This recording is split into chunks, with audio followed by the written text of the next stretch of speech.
अहिल्यानगरमधील राहुरीच्या बहुचर्चित वकील आढाव दाम्पत्य हत्याकांडातील माफीच्या साक्षीदाराने कोर्टामध्ये हत्येचा सगळा घटनाक्रम कबूल केलाय। वकील दाम्पत्याचा खून करून पुरावा नष्ट करण्यासाठी मृतदेह साडीमध्ये गुंडाळून विहिरीत फेकून दिल्याचंही माफीचा साक्षीदार हर्षद ढोकणेने सांगितलेलं आहे। या प्रकरणी मुख्य आरोपी किरण दुशिंग हे आहेत। त्यांनीच वकील दाम्पत्याचं अपहरण केलं आणि पैशांची मागणी केली। पैसे दिले नाहीत म्हणून त्यांची हत्या केली।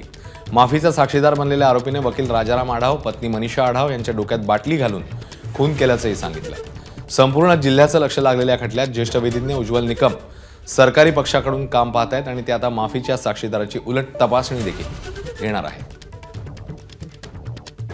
निगरून खून आहे। या खुनामध्ये या खटल्यात प्रत्यक्षदर्शी साक्षीदार नव्हता, परंतु यातील एक आरोपी माफीचा साक्षीदार हर्षद ढोकणे ज्याने न्यायदंडाधिकारी राहुल यांच्यासमोर कबुली जबाब दिला होता, त्या आधारे त्याला सरकारतर्फे माफीचा साक्षीदार करण्यात आला आणि गेल्या 2 दिवसापासून न्यायालयात कट कसा रचला गेला, कटाचं पाळेमुळे कशा रीतीने आढाव दाम्पत्याचा छळ करण्यात आला आणि कशा रीतीने निघूनपणे त्यांचे हातपाय बांधून गळ्यात त्यांच्या प्लास्टिकची पिशवी टाकून कसा खून केला याची न्यायालयात त्याने शपथेवरती बयान दिलंय।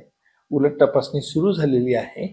आज साधारणपणे या माफीच्या साक्षीचं कामकाज पूर्ण होईल। एबीपी माझा, उघडा डोळे बघा नीट।